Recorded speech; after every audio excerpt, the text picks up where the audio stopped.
How's the royal family? I pray that everyone is doing well. Well, my royal family, we're not surprised.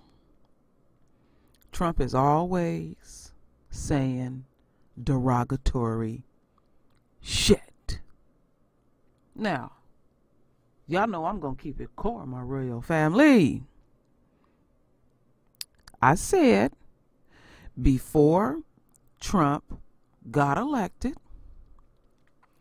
that the whole time, if he becomes president, that all they're going to be doing is defending the dumb shit that comes out of his ignorant ass mouth.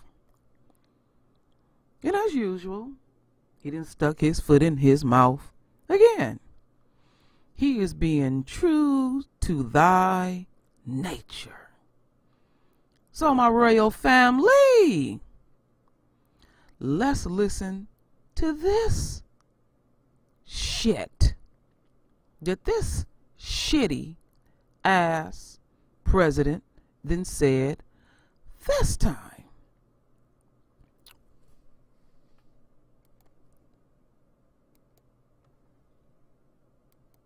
Since we've been on the air, we had to sneak in that break to make it family friendly. Let me read you a little bit from that piece. The title, Trump attacks protections for immigrants from bleep hole countries in Oval Office meetings. I hope I did that okay.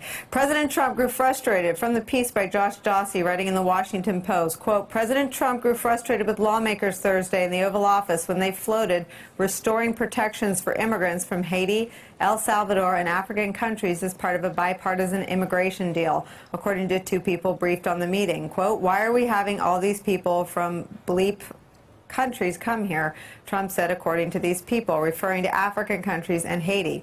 He then suggested that the United States should instead bring more people from countries like Norway. Prime Minister, I can't get through this, Eddie Glaude.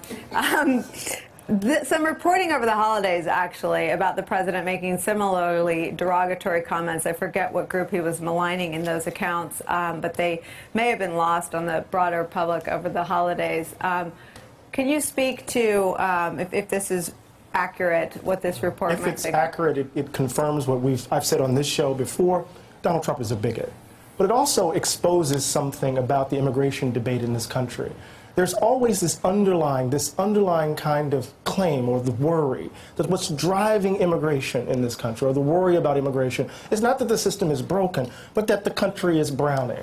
That folks are concerned about all of these people of color in the country, and they're trying to figure out how do we stem the tide of the demographic shift in the country. That immigration is really just another way of talking about race. And here we have a moment. What hasn't always been. And let me just, I alluded to this, so let me just give you what I was talking about. Over the holidays, it was reported by the New York Times that Donald Trump reportedly said all Haitians have AIDS when he was talking about the numbers there. So there is a pretty vast body of evidence that he speaks loosely and paints certain minority groups with. But he's a racist? Is that what you're trying to say? Well, I am trying to say that he's. Yeah, okay. It's not about speaking loosely. It's about like. Yeah. Okay. I mean, just fine. to be. Let's. Yeah. I mean, like. Yeah. There's a. I mean, yes, he speaks in a racist way about Haitians, and if we believe the Washington Post reporting about people from bleep hole countries who come here. I mean, how does he confuse extreme poverty with neglect and some sort of threat to this country? I mean, what is, you've covered him for a long time. I mean, I think I don't think he liked Eddie's right. I think he doesn't like brown people very much. He's a bigot. And he does, I think, look, I mean, look, if you wanted to go, starting at that point, let's just say that, right? He has exhibited some direct, some indirect, some elliptical, some totally obvious signs of racism and racist tendencies throughout his whole public life. That's the first place. The next thing is, he's also, he looks at, I think, a lot of these countries that are underdeveloped countries that are afflicted by poverty, that don't have great sanitation systems. Like, he's never been to those countries because he's afraid of them. He's a germaphobe. He's like, he doesn't want to go. He wants to go to Norway, where he thinks he won't catch anything. There are particular aspects. Again, I say this second. Let's start with racist, but then also note he has all these other particular neuroses. He doesn't like poor people of any color, I don't think. genuinely, even though he claims to be a champion of the working class. But he doesn't like poor people, and he doesn't like places that seem dirty to him because he's, you know, he's got neuroses. He doesn't accept this premise, which I believe in devoutly as a small L liberal, is that we're a country where we take in refugees, we give asylum to people. That has been part of our history. His own mother was an immigrant. The Statue of Liberty stands 5 miles from here. Listen, I'm not going to let you do that. That's not a liberal value. That is an American value. George W. Bush was for comprehensive immigration liberal, reform. Like 19th century British. I understand what you're saying, but let's not pretend that this is so abnormal. This is a freak show. Sarah Huckabee Sanders, you disgraced the White House today by what you did to Hallie Jackson, but Donald Trump disgraced the country if what is reported out of this meeting is true. Let me just read it one more time, because I'm still processing. I'm sorry if I'm slow. Trump attacks protections for immigrants from bleep hole countries in Oval Office meeting. President Trump grew frustrated with lawmakers Thursday in the Oval Office when they floated restoring protections for immigrants from Haiti, El Salvador, and African countries as part of bipartisan immigration deal. So let's just talk a little bit. Let's go a little deeper on what a freaking scam the 55-minute televised immigration negotiation was. He used that meeting to smear people from... Well, the irony is, in the three stories we've talked about today, give the lie to that kind of Potemkin village of that meeting that they did. That actually, when he has to show some knowledge about things that actually have to do with governing, he doesn't have that knowledge at all, and he betrays, as you say, this incredible bias that I think he's not even aware of. And I want us to be very mindful of the history of the country. Immigration, naturalization, has always been tethered to an idea that this is a white nation. The very first Naturalization Act in this country involved, naturalizing only white people.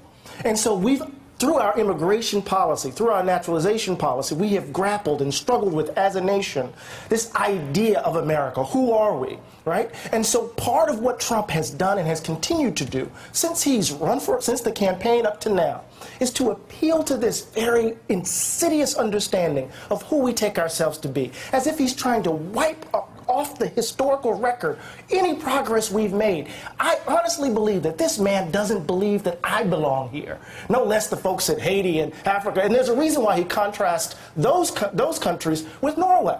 I mean, it's a reason. It's not just he's a journalist. Let's just be clear about one thing about what Rick said. I think he obviously has a lot of unconscious racism that manifests itself. But I also think there's a lot of purpose to the things he says. He understands that there are large segments of the American public, not majority, not the plurality, but decent-sized chunks, and many of them are Trump voters, who look at Haiti and El Salvador and would use exactly that word over their kitchen table. They would say sinkhole, or whatever the word is that he actually used. I know it's not. But you know what I'm saying? That this is both unconscious, but also a political strategy.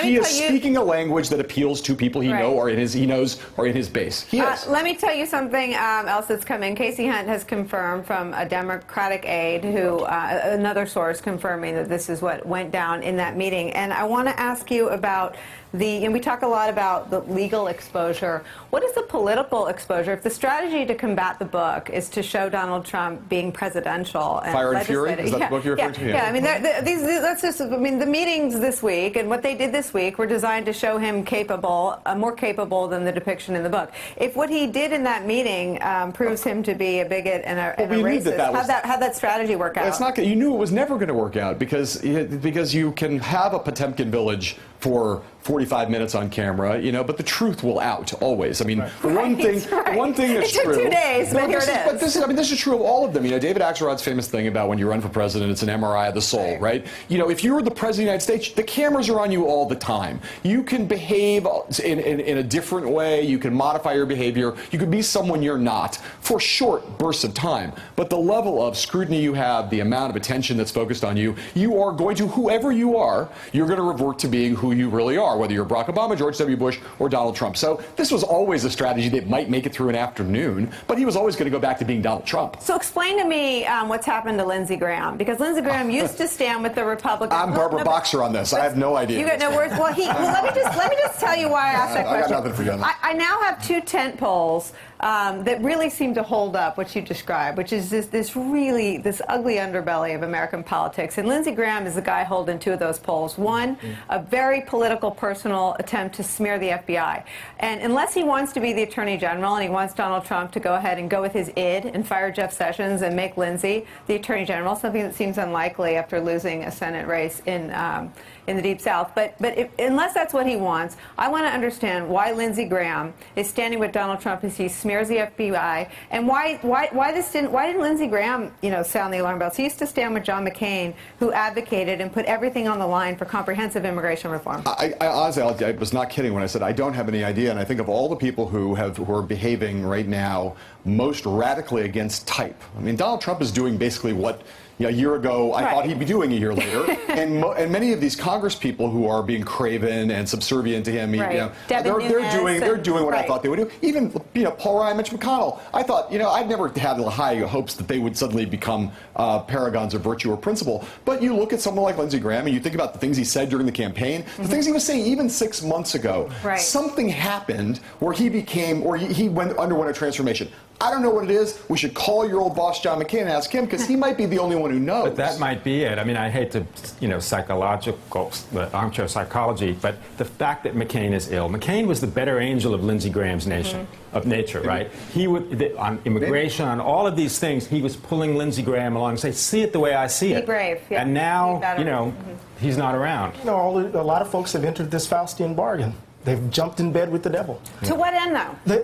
Tax cuts, tax reforms, tax cuts, quote unquote, welfare reform. I mean, John Podhoretz, lifelong conservative, thinks there's going to be a giant wave election. I think the ballot has Republicans. Democrats have a 17-point advantage. They're all going to be unemployed. They're all going to be, shucking and jiving for spots on Fox News Dayside. There's one number in that Quinnipiac poll that also leapt out at me, which we didn't have here, which is that 59% of people think Donald Trump is strong.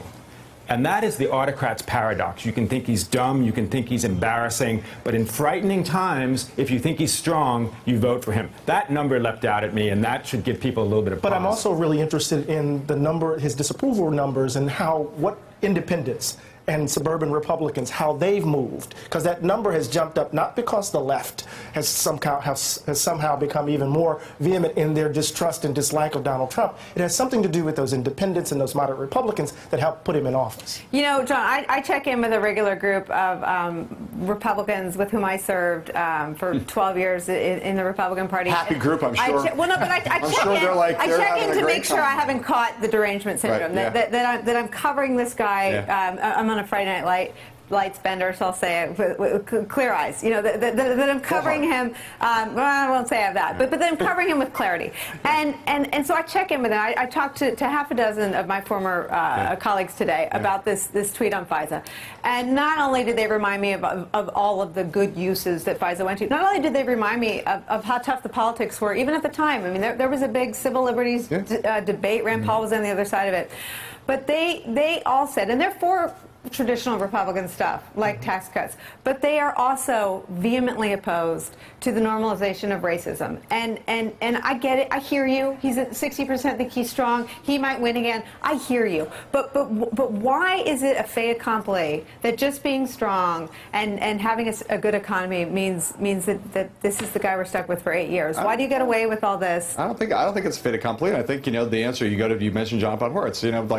If we have a midterm election in which there's a giant wave election and Republican, I mean, I'm now to the point. I thought for a long time at the beginning that there was a math problem, and that if you looked at his numbers and Trump's numbers, they started to go down, particularly among Republicans, that eventually Republicans on Capitol Hill would do the math and they'd say, he's more of a cost to us now than he is a benefit. We're going to start to turn on him. I now don't think that's going to happen. I now think it's going to take a genuine electoral repudiation. But if there's a wave election and Democrats take both houses, we'll see what happens. We're out of time. I could listen to these guys forever.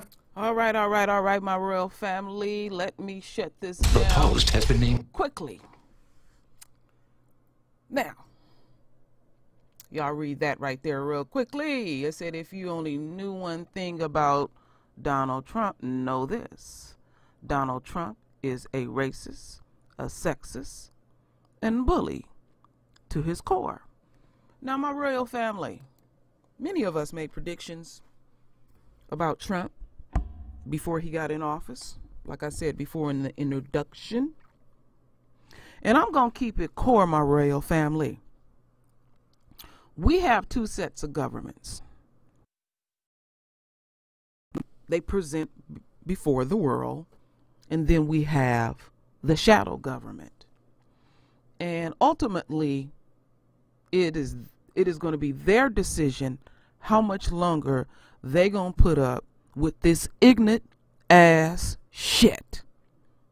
I am tired of people insulting my intelligence, your intelligence. And like Amarosa said, oh, he's not racist. He's just, what was the word that coon they made? I think she said he's, very direct or arrogant or whatever. Stop insulting our intelligence. It is coming straight out of his mouth. He's racist to the core. Okay? I ain't forgot about Puerto Rico. They over there suffering. This world will never, the European world will never forget Haiti because they whooped they ass. So they're going to always make sure that country is a total shithole. But another thing that I want to point out to the royal family. Now, when we talk about our beautiful land, Akibalan, the very country that you call a unquote shithole, hold all of our natural resources. Anything that you can think of, any mineral you can think of, every precious jewel that you can think of comes from an unquote shithole. Amazing. Isn't it amazing? So I have to speak on it, my royal family. What this country is about is deceptions, lies, and delusions. And this country want to come off like they are not racist to the fucking core. It is an insult to all of our intelligence. We know this man is ignorant. Every damn day, every damn day, every damn day, we hear ignorant ass shit. This country is a utter disgrace. And you want to sit up and banter back and forth and play with our intelligence? You got me fucked up. I'm tired of silly ass shit. Truly, my royal family. Somebody got to speak on it, and I don't have no problem speaking on truth. I call it as I see it. I call it as I feel it. The royal family is very empathic. I ain't the only one. I'm not going to sit up here and act like I'm the only one that possess these gifts. You have them too. Tap into them. My royal family, stand royal. Stand in your truth. This is an insult to our intelligence. And the only thing that irritates me, because none of this surprises me, is that it came out of the horse's mouth. And they're going to try to dance around it and play with it. But ultimately, again, the true government, the government we do not see, is getting whatever they need to get from a complete fool, a staunch racist. This country is a laughing fucking joke. This man, some people don't even want him to come to their country because they say by the third day, he don't know how to conduct himself. He takes no advice. He don't care. But my royal family, ultimately in the end, our Father, who I have the utmost respect for, wants him there for a reason. He wants all of us to see the core of America. This is how they really feel. And I've been saying over and over again, the longer he stand on that platform, he is going to reveal what they really feel. This is what they talk about behind closed doors. We already know it. But they want to play like the royal family is delusional. We filming y'all asses, beating our asses. We filming y'all asses, doing all type of disgraceful shit. You don't look good at all. You will never ever be us. Then you have the nerves to want to call us niggas. Niggas come in many colors. Niggas is the way a person conduct theyself.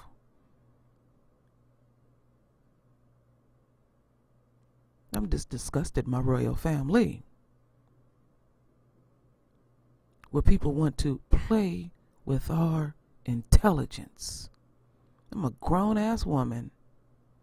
I don't have time for bullshit. And that's where I'm at in my life right now. Anybody that's playing with me, I'm not fucking with them. That's just where I'm at right now. I don't care who they is. It can be somebody in my personal life. Anybody that insult me, insult my intelligence, insult my people, insult my direct family, my immediate family, fuck you. It's all about taking care of your immediate situation. And don't let nobody dictate to you what you do and do not hear. Do not let anybody dictate to you what you feel within your core. Stop rejecting the very thing that our Father blessed you with. We possess many gifts. Embrace them, because that's what our Father wants us to do. And stop trying to fit in the motherfucking system. I put that video up a couple of days ago. Our Father never intended for us to conform to this type of bull ass shit. Oh yeah, I'm on one right now. And the reason why I'm on one, it's not necessarily what he said. It's just the overall shit.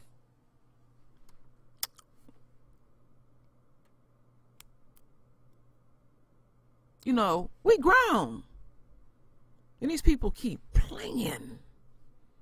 We already know this. This ain't no surprise.